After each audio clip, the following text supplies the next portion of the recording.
नमस्कार साथियों। शिवम भूत्वा शिवम यसेत को चरितार्थ करते भारतीय प्राचीन वांग्मयी शाश्वत धर्म संस्कृति के संरक्षक, मानवता के चिंतक, वास्तविक आध्यात्म पथ प्रदर्शक की पीड़ा हम उनके इस कथन से सरलतापूर्वक समझ सकते हैं कि मंदिर, मस्जिद, गुरुद्वारों को में बांट दिया भगवान को, धरती बांटी, अंबर बांटा, अब मत बांटो इंसान को। मानवता एवं शाश्वत धर्म संस्कृति के प्रबल योद्धा, तपस्वी, युग प्रवर्तक, महाकाल पुत्र, परम श्रद्धेय स्वामी सिद्धार्थ परमहंस जी महाराज, संस्थापक, प्राचीन देव संस्कृति उत्थान महाकाल शक्ति पीठ न्यास दिल्ली, महाकाल वाहिनी ट्रस्ट रजिस्टर दिल्ली, परा जागृत मानव सेवा आश्रम एनजीओ और आध्यात्मिक विश्वविद्यालय एवं कोटिलिंगेश्वर महाकाल शक्ति पीठ मंदिर महालय मानव सेवा आश्रम संस्थाओं द्वारा प्राचीन भारतीय संस्कृति की अनुपम विरासत की निरंतरता में समर्पित। आज मैं फिर डीडी न्यूज पर आध्यात्म के सीरीज को आगे बढ़ाने के लिए महाकाल शक्ति पीठ में उपस्थित हुआ हूँ। यहाँ महात्मा जी से मिलकर मैं आध्यात्म पर चर्चा करके इस सीरीज को और आगे बढ़ाने का प्रयास करूँगा। आध्यात्मिक विमर्श की इस श्रृंखला में सर्वप्रथम मैं द्रोणाचार्य यूट्यूब चैनल को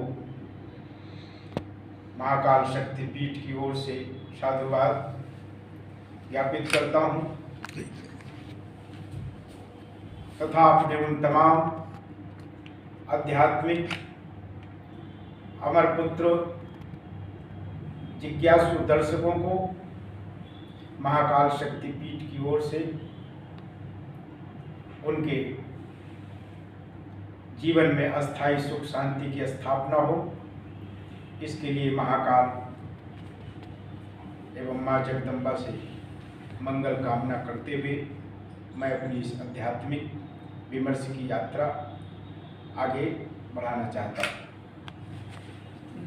योग का क्या महत्व है?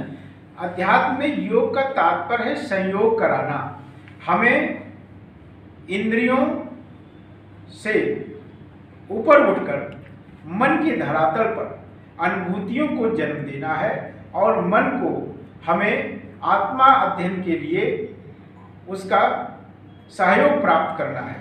मन ही है जो हमारी प्रत्येक संवेदनाओं को पूरा करने के लिए सक्षम है। उसके पास इंद्रियां हैं, जिसके पास इंद्रियां हैं उसी के पास शरीर है, और जिसके पास शरीर है वही वास्तव में जीवित है, और जो जीवित है वही अध्यात्म अथवा भौतिक जगत का अनुभव कर सकता है। शरीर के समाप्त हो जाने के बाद भौतिक जगत जिस तरह नष्ट होता है उसी तरह उसका संपूर्ण अध्यात्म भी नष्ट हो जाता है। इसलिए प्रत्येक अध्यात्मान्वेषी व्यक्ति भी शरीर के शिथिल पड़ने पर उसका आध्यात्मिक विकास स्वतः रुक जाया करता है। इसलिए शरीर को स्वस्थ रखना, स्वस्थ मन की आवश्यकता है। स्वस्थ मन होने पर स्वस्थ आध्यात्मिक चिंतन संभव होगा, और स्वस्थ आध्यात्मिक चिंतन से ही वास्तविक अध्यात्म का धरातल प्रकट होगा, जहाँ पर वो जिस अनुभूति के प्रथम आकृति का संरचना अनुभव में लाएगा उसी प्रकार की अनुभूति और संरचना उसके सामने प्रकट हो जाएगी। जब जिसकी जैसी भावना होती है उसी प्रकार की संरचना सामने प्रकट हो जाती है। प्रत्येक संरचना हमारी सर्वप्रथम मानस पटल की मस्तिष्क रूपी धरातल पर ही निर्मित होती है। वहीं से वो इंद्रियों का सहयोग पा करके वह स्थूल संरचना का रूप ले लेती है। इसलिए अध्यात्म कपोल कल्पित नहीं बल्कि भौतिक जगत की पराकाष्ठा से ऊपर उठा हुआ एक अनंत विभूषित विज्ञान है, जिसे आधुनिक युग में केवल कर्मकांड के अधीन मानकर, केवल पुरोहितवाद के और राजनीतिकवाद के तथा बाजारवाद के संयुक्त मिलन के षड्यंत्रों से एकदम इस प्रकार से उपेक्षित और असभ्यतापूर्ण मान करके उसका तिरस्कार किया जा रहा है, वो अनंत आध्यात्मिक चेतना का परम विज्ञान वो हमारे देश में प्रकट हुआ। लेकिन हमारे देश के उन्हीं नौनिहालों से जो ऋषि संतान हैं, जो अपने आप को फक्र से ऋषि संतान होने का दावा करते हैं, जो अपने गोत्र का बड़े ही सम्मान पूर्वक उच्चारण करते हैं और अपने आप में श्रेष्ठता स्थापित करने के लिए उन गोत्रों का प्रयोग करते हैं, किंतु वास्तविक रूप से वो आध्यात्मिक से पूरी तरह दूर है। वो या तो आस्तिक हैं या नास्तिक हैं, वास्तविकता से वे कुछ दूर हैं। वास्तविकता ही हमें अध्यात्म की ओर प्रेरित करती है। वास्तविकता के जाने बगैर हम ना मनुष्य हैं और ना ही इस संसार के उन ऋषि संतानों के उत्तराधिकारी होने का गौरव रखते हैं।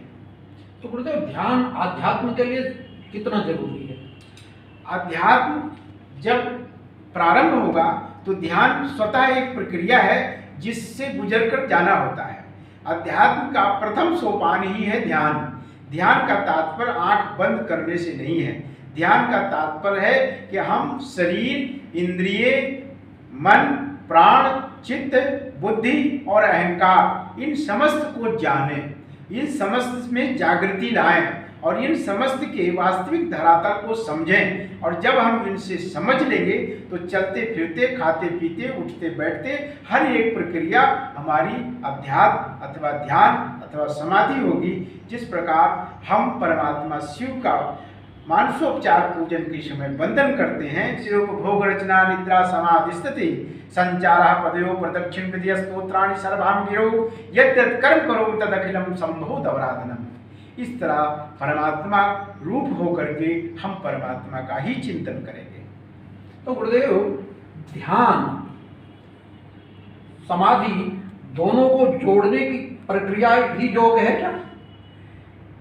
नहीं, ध्यान, ध्येय, ध्याता ये तीनों अलग अलग है। ध्यान एक उपकर्म है। ध्याता ध्यान करने वाला इच्छुक व्यक्ति है और ध्येय उसकी अभिलाषित कामना है। वो चाहे भौतिक हो, चाहे आध्यात्मिक हो, चाहे प्राणों को सुख देने वाली हो या मन को आह्लादित करने वाली हो या परमात्मा के दर्शन की हो या साकार विग्रह की हो या सकाम हो या निष्काम हो। ध्यान की प्रवृत्ति सब में श्रेष्ठ है। सब में श्रेष्ठ का तात्पर्य यह है कि ध्यान से सभी कार्यों का निष्पादन सहजता से हो जाता है। एक कुशल व्यक्ति उस कार्य को जितनी कुशलता के साथ संपन्न करता है, उसी प्रकार ध्यान की कुशलता प्राप्त व्यक्ति भी अपने जीवन के समस्त द्वंद्वों को अपनी आध्यात्मिक कुशलता के कारण पूर्ण करने में सक्षम हो जाता है। उसे दुख, दैन्य, दारिद्रता, रोग, शोक के लिए दूसरे माध्यमों पर आकर्षित नहीं होना पड़ता है। उसकी सजगता ही उसके अध्यात्म की परिणति है।